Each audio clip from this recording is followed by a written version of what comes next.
Hello, digital educator, and welcome to this short seminar in sorts that is entitled Maslow's Everyday Digital Strategies to Build Wellness Habits.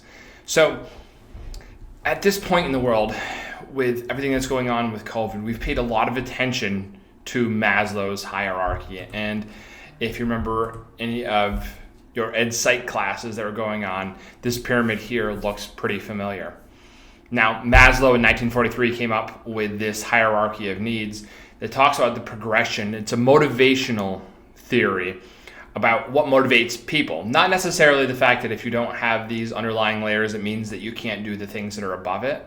Because as we go through and we look, we have our physiological need that we have. This is to be fed, to have rest, to not need sleep, to be warm. Next, we get into safety. This is to feel secure, to feel as if you're not in harm, in dangerous way. Next, we see love and belonging, to feel like we have a connection with others and others have a connection with us, and that we're part of something that's larger than just ourselves. Next, we go into esteem. A feeling of self-worth is what we strive for as we go up the pyramid, and that you have values that are valuable. You have traits, skills that are valuable, and you identify that the fact that these characteristics have value. And then finally at the top, at the pinnacle, is self-actualization. And what makes this so interesting as we put this capstone on the top here is that self-actualization is fleeting, and that there's very few adults that I know that are completely self-actualized. And in most times, self-actualization happens from moment to moment, days, times, but it's not like you stay there as self-actualized all the time. And the same thing goes for all these needs as we go down from the bottom to the top. We can become hungry, we can become tired, we can no longer feel safe based upon the circumstances around us, or we can feel like a loss of a relationship deters our love and belonging. So Maslow, as he went through and he revised his hierarchy, he delineated away from what would be known as a linear progression, in that you have to do this before you can do this in a sequential order, because it's not as neat and orderly as that. Yes, these are all things that the individual is motivated to move towards, but doesn't mean necessarily that if you're tired, then you can't feel loved. So we need to get that one right out of the way too, because we often fall into this trap of saying, okay, well, if a kid doesn't feel loved, then we're never going to actually get to self-esteem, which means you're not going to learn. And that's another pitfall that we run into, is thinking that if we have any of these that are missing, that a child is not going to learn, which is an absolute error in our thinking. There's been a quote that's been coming around, and it is Maslow's before blooms. The thought that before we can get any learning done, we need to take care of the child, and we need to fulfill all of these needs on Maslow's hierarchy before kids can learn. And I have a bone of contention to pick with that one. And because, like I said, none of those needs are always completely met for great durations of time. Food scarcity, hunger, sleep, changes to relationships, changes in esteem based upon what may happen. If I trip and I fall down in front of a bunch of people, my esteem goes down. But it's not like once you get to esteem, you stay at esteem all the time. There's things that happen all the time for us to have these alter. What this thought of that we cannot do any learning until we get all of Maslow's completed, or that we need to do Maslow's or academic, student wellness or academic work, falls into what's called the tyranny of the or versus the genius of the and. And as Jim Collins puts it, the tyranny of the or pushes people to believe that things must be either A or B, but not both. Instead of being oppressed by the tyranny of the or, highly visionary companies liberate themselves with the genius of the and the ability to embrace both extremes of a number of dimensions at the same time. And that's the error in the thinking we have to stay away from. It shouldn't be student wellness or academics. It should be student academics and student wellness. We only have so much time that's inside of a day or inside of an instructional period that we have to make concessions. We need to fit things in, so it needs to work back and forth, and it takes a great deal of thought. It takes a great deal of intentionality to arrive at the and to do both, but we should stay away from the or. We can't do any learning until these kids have their needs that are met. We can work towards both. In fact, it's incredibly myopic to think that we should choose between the two. To think that we can either do wellness or we can do academic learning. Why does it have to be one or the other? Let's do both. And the fact remains the same that if we wait for all of these Maslow hierarchy needs to be met, we'll never get to learning. Especially if we wait for every single kid inside of the class, there will always be needs. And again, if self-actualization is fleeting, then we're very rarely going to get to that point. It takes a lot of work to get to that point. So we cannot wait for kids to be completely up on Maslow's before we get into learning. What we need to do is balance between the two, and how can we arrive at both wellness and academic learning? How do we do this? Well, it means that we have to broker a compromise between our present wellness and our future wellness. If you think about the objective of apt schooling, it is the fact that we're going to be creating an opportunity for the generation of wealth, the sustainment of life in the pursuit of pleasure. Now, if we completely take away our ability to attain in the future, we take away all of that future wellness. In that future wellness then comes to be at that time current wellness. And it derives from that as well too. So we cannot put off and say it does not matter, this future wellness, which again, in other words, is academic learning.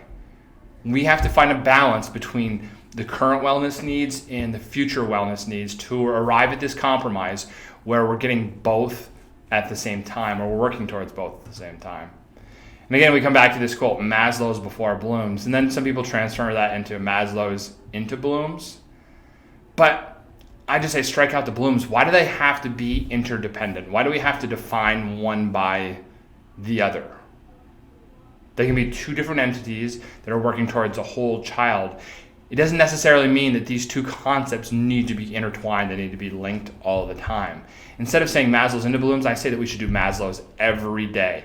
And that this comes through the daily habits and the strategies that we implement that really don't take that much at the bottom layers for us to do every single day, to make it a matter of habit. That way we don't think about what is our practice, what we're doing, and it's always working towards wellness. Now, as we showed the Maslow's hierarchy pyramid before, we saw all the different layers, and I've gone and I've amended this to suit our needs here. Again, we have physiological needs at the bottom: breathing, food, water, shelter, clothing, sleep, safety and security, health, employment, property, family and social stability, love and belonging next, friendship, family, intimacy, sense of connection, self-esteem, confidence, achievement, respect of others, and need to be a unique individual, and finally, self-actualization, morality, creativity, spontaneity, acceptance, experience of purpose, meaning and inner potential. Now, some of these things that are underneath each of these needs make sense for the academic environment, but they can also be a bit off, that they don't best fit the academic environment. And so what I've gone through is recodified each of these levels of Maslow's so that it fits in the classroom, and I call these Maslow's in the classroom. Physiological needs are absolutely physiological needs, and those will never change. But as we go up into safety and security, yes, we do have schools in this nation where children worry about violence, that worry about wellness and safety, but not all of them. Of the greatest majority of our schools, safety and security means structure and predictability. Having structure and predictability in the classroom leads to that feeling of safety and security.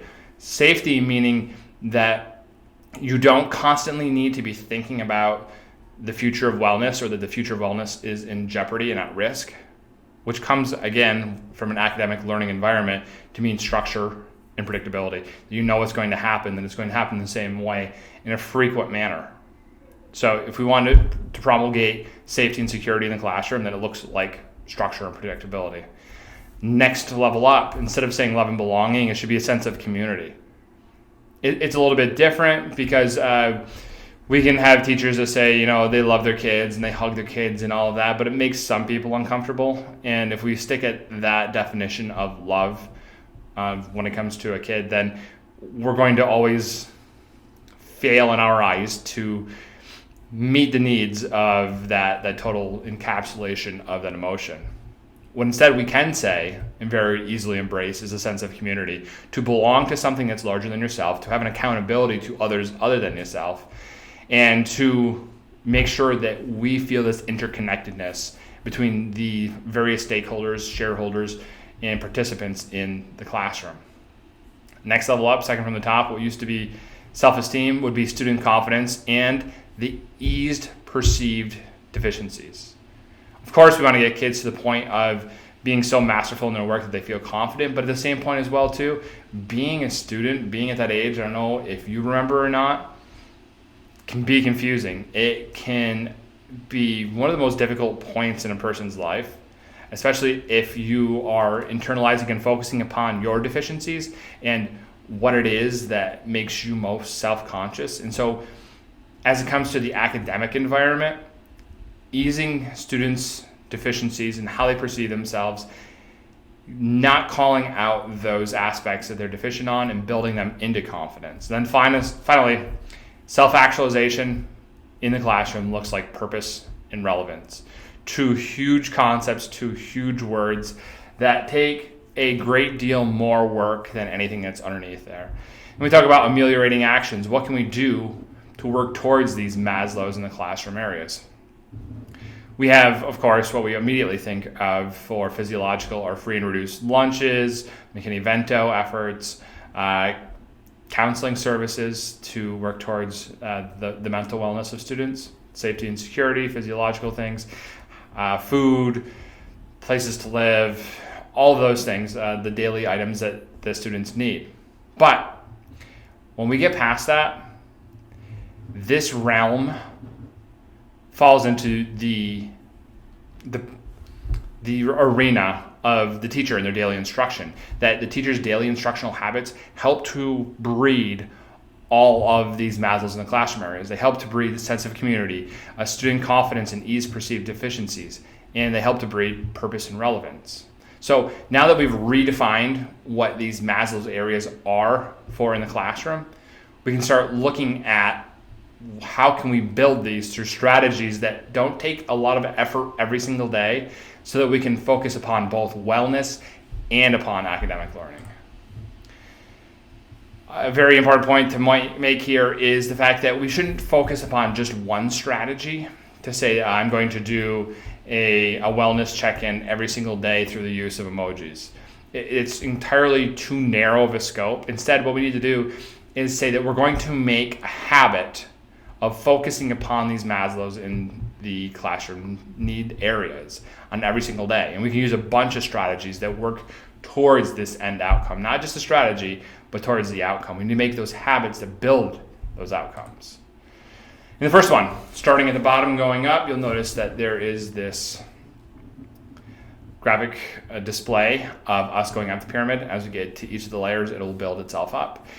So as we go through all of these different strategies that are built into the Maslow's everyday thought train, is that I'm not going to stop and talk about every single one of these and explain all of them, because this would be a whole day video. Instead, I offer up to you, our model school staff, to talk about these different strategies, about how you can help them implement them to learn more other than just a cursory Google search, and about how to improve yourself as a wellness educator, in addition to being a sound academic educator as well too. So the first thing, if you want to build structure and predictability, is to work towards clarity. This is one that John Hattie says is one of the best things that you can do to promote better results in the classroom. Clarity has basically 3 statements that he says, and we're going to talk about 2 here because the third one comes up later on. First 2 big questions that help to promote clarity in the classroom is, what are we going to learn? This is your objective. This is your learning targets. These are your learning goals. These are your essential questions. Every day, these should be in here. And I hope already that this is a no-duh thing and you're already doing it, but it helps to set that structure and the predictability of what's going to happen during the day, to set the child's mind so they're not swimming through this sea of confusion and not knowing what it is that's going on or what they're supposed to be learning about. Starting off with that objective, huge point. And then the second question for clarity is, How will I show that I've learned it? Letting kids know that this is the way that we're going to provide formative assessment to evaluate the lesson. If there's one of the questions that I wish I would have asked more during my time as a principal when doing observations, it would have been, was this lesson a success? And how would you know? What evidence is there that this lesson is a success? And this fills in for kids as well too. Were you successful over the course of this lesson? How can you show me? When we build in formative assessments such as exit tickets or application activities, then we can tell whether or not this lesson was a success, and so kids can have that measuring stick against what the success is going to be. Another strategy that comes through to us for building structure and predictability is something that APL, effective teaching, is absolutely huge on, and that's an agenda. This is great for the use of executive functioning. It's for kids to know how far down the list they are of what's going on during that day, so you can help to re-energize yourself, refocus to say, okay, we're halfway through. I've got this. I can sit through this. I can do this. Agenda is a huge part of building that structure and predictability because they can predict what's going to happen next. Consistency, especially in a digital environment. Consistency is key. To know that we fight off the wards of anxiety through our use of consistent practices. When you're going to release work on an asynchronous day or a remote learning day, that your work will always be posted at this time. That maybe your district has a policy, procedure that we start off the day, school starts at this time, every teacher releases their work at this time. Because when a kid gets in and they do all of the work right first thing like they're supposed to, we want them to do, and then we have work that's released, straggled through the rest of the day, if they think that their work is done, then they're not going to do it. If this shows up at some point later, yes, I agree the fact that they should be checking the work to make sure it's there, but we should have kids that know and are anxious about, okay, when's the work going to drop? When's the work going to drop? I don't see that it's on here. Is there something wrong? That helps to build anxiety towards kids. And so fighting that off, the absence of negative emotion is also a positive emotion when we take away those detractors. Next, when you have a class meet, whether it be your office hours, whether it be your call for instruction, or whether it just be a meetup, try and use consistent URLs. There's nothing worse than having to get onto a meeting and not knowing if you have the right URL and sitting and waiting or worrying about where to find the URL. And beyond just using the same URL, have a place that it's posted so that kids can consistently go to find it with ease. And finally, consistency in the availability of office hours, reliable office hours. With this, we want to be able to have kids know that there is always a lifeline out there. That if I'm struggling, I know exactly where and when I can get on and have office hours and talk. Previously, in the time before COVID, we had after school that was always there, and that created that consistency, that reliable time to spend time with a teacher. But when we're in a digital learning environment, this has kind of become more laissez-faire. It's not consistent. So the more that you can take time during the week to schedule it out and say, like clockwork, my office hours will be during this day at this time, then kids are more apt to be able to come out and receive that help and not have to worry about those things. Does it mean they're going to use it? No, it does not mean the fact that they're going to use it, but we'll talk about that a little bit later. Next, structure and predictability, norms. The way that we have the class conducted, the way that we set these shared expectations of how we do business, about how we behave in our learning environment are huge. The absence of these norms leads to an environment that is chaotic, which leads to the negative emotions. So again, the absence of negative emotions and negative needs and detractors is a positive. Establishing norms. Working with your students to develop them together and then repeating them on a frequent basis, if not every day. Every single time that I do a seminar, I always go over what our norms are to start off with, because these are my expectations and it helps to set what the learning environment is going to be. And then finally, establishing daily instructional routines. This does not mean that you have to do the exact same lesson every day, because variety is the spice of life. It means that we have certain aspects that are non-negotiables that are always there that kids can count on, and that is just the way that business is being done. This goes back to cognitive load theory again too. When we have this extrinsic load of what's going on, when we have to pay more attention to things that aren't about the content, then our capacity is taken out by things that really don't matter. So the more that we can take away this extrinsic load, the greater we can build germane load, and kids can focus better upon the actual learning. So keeping instructional routines helps to promote a healthy balance in our cognitive load. Next level up, building a sense of community. This is one of the most neglected out of all of the Maslow's in the classroom needs that there is. We have to be very intentional about how we create community, how we create connections, how we make kids feel larger than just themselves, and how we make sure that kids are doing well.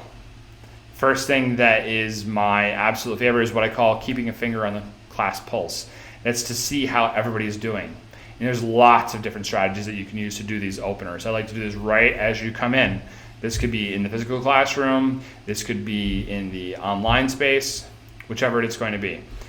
I saw one person that this educator likes to use Google Forms. Every day the kids come in, they fill out a Google form, they have a Likert scale that they can fill out, put a number 1 to 5, how you're doing, and then they have running real-time data they see inside of this chart, who they can spend time with, who they can talk to, who they can make sure that the students' needs are addressed, that they are known.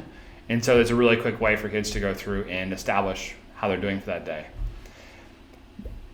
I said I really like the Google Forms one, but probably my favorite is going to be the selective entry. And that's as you're letting kids into an online learning space through a call, whether it be Google Meet or Zoom, letting them in one at a time and having a conversation with the students as you let them in. Now, it's not going to be possible for you to take the whole class and let them in one at a time and have a 30-second conversation, or else we would have absolutely no instructional time. It's that, again, brokering that compromise between future wellness and current wellness. If you take 2, 3 a day, and as you let them in, 3 a day over the course of 1 week, 5 instructional days, is 15 kids.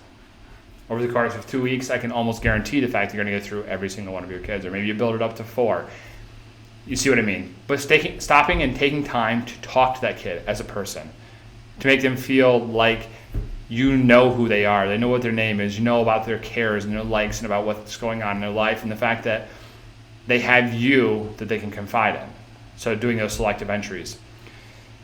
Likert scales, I already talked about this one, scale 1 to 5, but instead of just making it 1 to 5, making it things that kids find enjoyable, they find humor in, that they relate to. And this can be memes, it can be emojis. So throwing up a slide deck slide as they come in, put it on full display, put it in the chat, put it into another means of representing those things. How are you doing today? Let us know what it is. Along the same lines, represent your emotion with an emoji as they come in. Having kids post one emoji of how they're feeling for that day. Again, this gives you not only the ability to view how kids are doing, but it also gives you the ability to have kids feel like you care about what's going on with them, to feel like they can express what's going on, that catharsis that comes with releasing about how they're feeling, and helps for you to have a better picture of the class and the kids to feel like they're connected. And finally, another one that's a lot of fun that almost bridges over into the academic realm as well too with summary is to be able to tell a story through the use of emojis. And this is great, especially for the inclusivity of diverse learners. Instead of having to use words, use 5 emojis. Tell me about your week. Tell me about your weekend. Kids love these things, and they work as a great way towards building community. And I should say, with building community, we often think about having to do like team building exercises like trust falls and things like that and building them in all the time. It doesn't have to be these big grandiose actions. While I will get down to team building activities down lower, it doesn't have to be huge actions. They can be small things that you do every single day to check in on the wellness of kids and to make sure that they feel like they're part of a community. Next, office hours. I already broached this one with the consistency of providing office hours, but instead of just doing office hours for the sake of academics or letting kids come in, because guess what? Most times they're not going to come in. Assigning office hours for kids to come in just for you to have a conversation. And it's going to be awkward at first. It's weird because they think that they're in trouble or they're not used to having this conversation, but just to be able to talk about, hey, what's going on in your life? How are you? How are you feeling? What do you think about the course? It doesn't always have to be about academics. So taking time and scheduling time where kids are required to come in to have these office hours so that you can check in on them. John Crippo and Marlena Haggard wrote the book, The Edge of Protocol Field Guide. So if you read that, there's lots of strategies in there. They have what's called smart start activities. I will not go into in depth on that. There's a whole book on that. But being able to use the academic protocols to talk about themselves so you can learn more about them. These are great for the beginning of the year.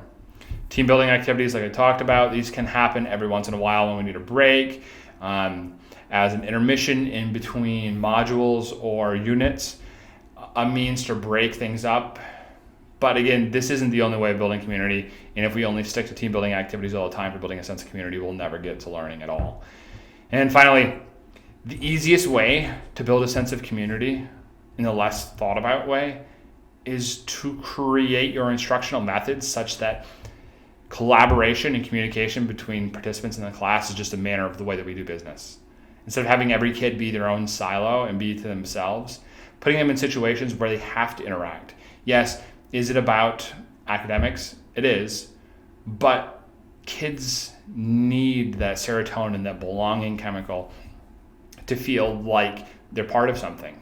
And you can't just release chemicals like that. You have to put kids in situations where the chemicals release them, the brain releases those chemicals.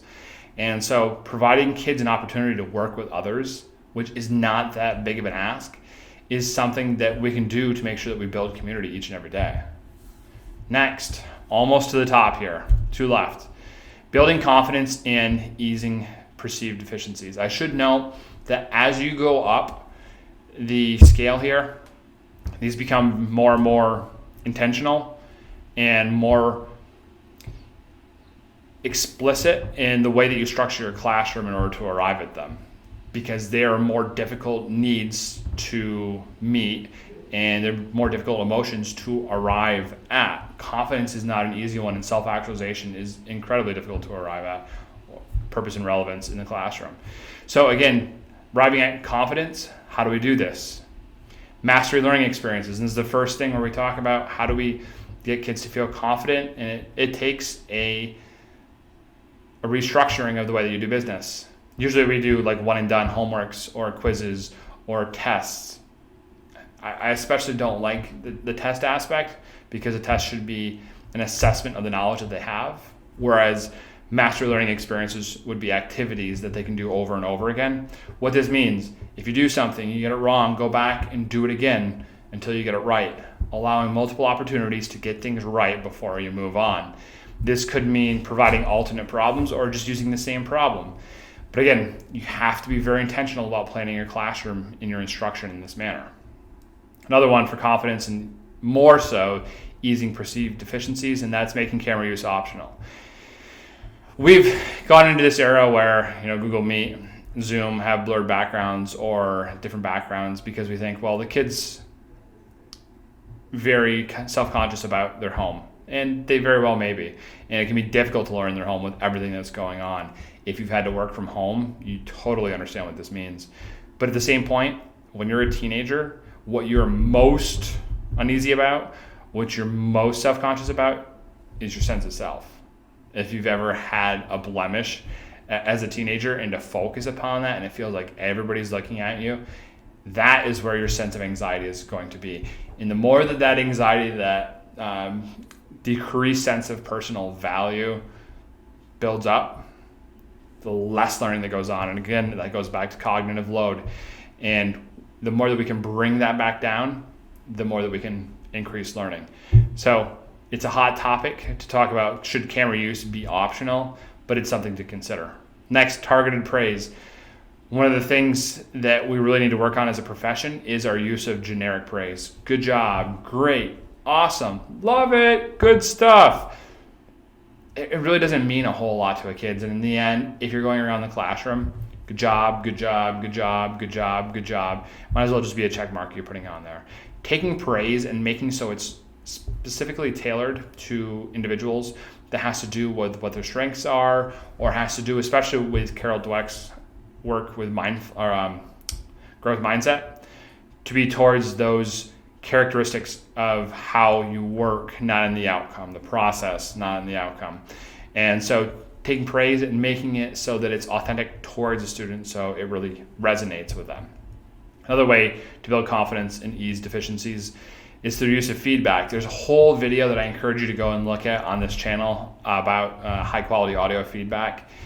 It is one of the best things that you can do in a digital learning environment to increase learning outcomes, but also it gives you the availability for kids to feel like you're actually a person. We've all had these moments of feedback where we interpret tone, we interpret how things are going on, and perhaps even misinterpreted those things that are going on. When we're able to use audio feedback, it feels like we're actually communicating with a person, one, but also two, they get to interpret the super segmental features, the tone, the intonation, the stress that you put on your words, and it also really conveys excitement so much better. It gives that humanistic aspect, and it gives them this confidence that arises out of it. Again, highlighting student exemplars, taking student work, finding things that kids are proficient in, that are great at, and being able to show others. Nothing builds confidence like having your work on display. Sometimes it can be a little harder to find some students' work to display, but the more that we can do that distributed amongst all the learners in the classroom, the more that we can build confidence. Finally, reflection, pre and post self-assessment. This is a really quick one. Things like fist to 5, or on a scale 1 to 5, put it inside of the chat. How do you feel about these objectives once you introduce the objectives? I can state the purpose of laissez-faire capitalism. Starting off the lesson, state fist to 5. How do you rate yourself? Or glass, bug, mud. How do you feel about these? Rate yourself when it comes to the objectives at the beginning, and then as a closure activity, rate yourself again. Because to see to go from a fist to a 3, or a fist to a 4, or a 1 to a 5, the student then internalizes their growth as a learner, and it gives them confidence to know that they are able to learn and they are a learner, and look at the growth that they've had. Finally, purpose and relevance. This is a very difficult, very intentional one, and it takes a lot of re-envisioning what the classroom is going to be to build purpose and relevance.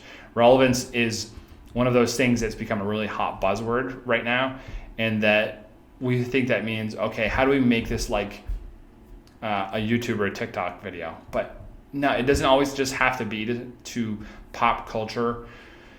It can be anything that creates value inside of the student's mind for why they're doing this work. Now, goals are a great example of this, and Hattie's work shows that goals are great towards building towards outcomes, but not goals that you tell them. You get this iReady goal building, and the kid has a 727 on iReady, and you say, okay, what do you think would be a good goal for you for iReady by the end of the year? And they're like, 750. And you're like, I think you can do better than that. 770? No. Higher. You can do better than that. How about 800? Yeah, 800 is good. One, what is a 727? What is an 800? It has no value at all other than where I currently am and where I'm going to. And the path of how do you get to an 800 explicitly is so complex that it can't be internalized by a student. When we develop self goals, they should be based around especially qualitative abilities. Is it great to say, yeah, I want to pass the Regents? Absolutely. That should definitely be the goal. But if we want to build relevance and purpose of why we're doing these things, it needs to be around qualitative aspects of curricula, not just the quantitative. Clarity. This is where the third question comes in. We said, what are we going to learn and how we're going to measure that we've learned it? Finally, the third one is, why is it important to learn this? Now, this one, it can be turned into one of those quick moments, but I urge you not to, because when we try to take and say why it's important to learn whatever it's going to be, why is it important to learn about tangents and trigonometry? Well, we can spend that time, that minute, justifying where you're going to use tangents inside of the world. But again, it's my personal philosophy and feel that whenever you have to do that, you're justifying. And when you justify, you're coming from a position of disadvantage that you feel like you have to work back up. And so justifying helps to get you back up. It makes you feel insecure and it's having to prove yourself. And I don't want that at all. So instead, putting kids in a situation where they feel like the curriculum is important to arrive at something else. And all of these are going to fit super in tight together. And it's a new vision of what the classroom should look like. Next, allowing for student choice and voice. With learning menus, with playlists, with choice boards, these are now something that's inside of our public lexicon with the way that we can do business, giving students choice. Making them all feel like they have a voice, and then it can be broadcast out there into the world. As many opportunities that we can put of those into the curricula, the better. Problem and project-based learning. And this is where the self-developed goals and the relevance, why are we learning this, start coming in together. Because the more that we can shape our curricula into an aspect of a big, wide, open problem that needs to be solved, then we start realizing that this finite knowledge, this accumulation of information is working towards an outcome. I have to learn this so that I can work towards a solution for this big problem, this big, hairy, audacious problem that is overriding the whole unit. It gives purpose to everything that we do inside of there, because if we want to be able to solve this problem, we need the knowledge and the skills in order to do that. Big task to rework that one though. Next, again, putting curriculum into a problem that needs to be solved, which is very similar to problem and project-based learning, but it doesn't have to be at a unit level. It can be at an individual lesson level. 3-act math was awesome about this. You provide something that's intriguing information, you have the kids ask questions, and then we seek out to answer those questions that are going on. And then finally, this is the last piece of building purpose and relevance for curricula in the student's life, is that having assessments in the end be assessments that have many correct answers or no correct answers at all. And that goes along with projects, that goes along with problems, that goes along with allowing for choice. And then at that point, we start seeing what it is that we need to work towards. And I feel this personal relevance because this is my passion, this is my idea, and this is how I believe that we can work towards a solution for this big problem. Now, included with this is a reflection activity. You can see the bit.ly link that is right there, bit.ly/Maslows everyday, with Maslows and everyday first letter capitalized. Let's go on over to that, but a link is also down in the description. So we get over to this checklist that is here. This is not meant as an assessment. It's a reflection tool. You're not going to be graded. You don't have to share this with anybody, but it helps to break down these Maslow's in the classroom areas into strategies and frequency. Each one of these 4 boxes have to do with the levels of Maslow's going up through. Even better depiction of this would be this triangle. So these 4 areas are what each of the boxes are, starting at the bottom and working up towards the top. So we see structure and predictability, which from Maslow's original would be safety and security. It provides you with 8 different strategies. I talked about these 8 strategies. If you need more information, again, contact our model school staff. We'd love to help you. Check off the ones that you use. Put an X next to the ones that you use. Does it mean that you should have every single one of these? No, it absolutely does not. But it does help to have a full toolkit and to be able to pull these out, because again, variety is the spice of life. Then once you've gone through and you've marked off the ones that you use, reflect upon it. How frequently do you use this? Is it regularly, 3 to 5 times a week? Semi-regularly, 1-2 times a week? Infrequently, less than 1 time a week, or never? Because what this does is it gives us data points to say, how much of this am I doing? And what I'm willing to bet is that as we get into these more difficult aspects, as we go up top towards self-actualization, purpose and relevance, that your frequency is going to drop, and so will your number of strategies, because these become more difficult and they become areas that we tend to not have the time to focus upon as much. So again, we have sense of community. Go through, check off the ones that you use in order to work towards this love and belonging Maslow's aspect, and then again the frequency. Go through the 4 blue boxes that are there, and you arrive at a reflection activity. And this reflection activity has you go back and look at all the data that you've created from either the strategies that you possess or the frequency of your use of these strategies. And look at them. Where could you go through? Which of these Maslow's everyday aspects or Maslow's in the classroom aspects could you go and really benefit from bolstering the number of strategies? And what are the strategies that you're most interested in learning about? Write your response down here. And which of these wellness areas are you really strong in strategy, but weak in frequency? You know how to do it, but you haven't made it a habit yet. You haven't made it a daily practice. And then how are you going to work towards building these into being habits? Because again, the more that we focus upon making things habits, the less we have to think about them, and the less stress, the less worry, the less planning it takes for us to get these in. And then finally, the first steps. The hardest step towards achieving a goal is always the first step. And so this helps you to plan out what your first step is going to be. What immediate action will you do to take and promote Maslow's hierarchy every day? And with that, I thank you for tuning in today. We threw out a lot of information here, and I glossed over a lot of different strategies. But again, our model school staff is always here to help. Go ahead, give us a call, send me an email, and we'll set up a time when we can talk about this. Be well, everyone.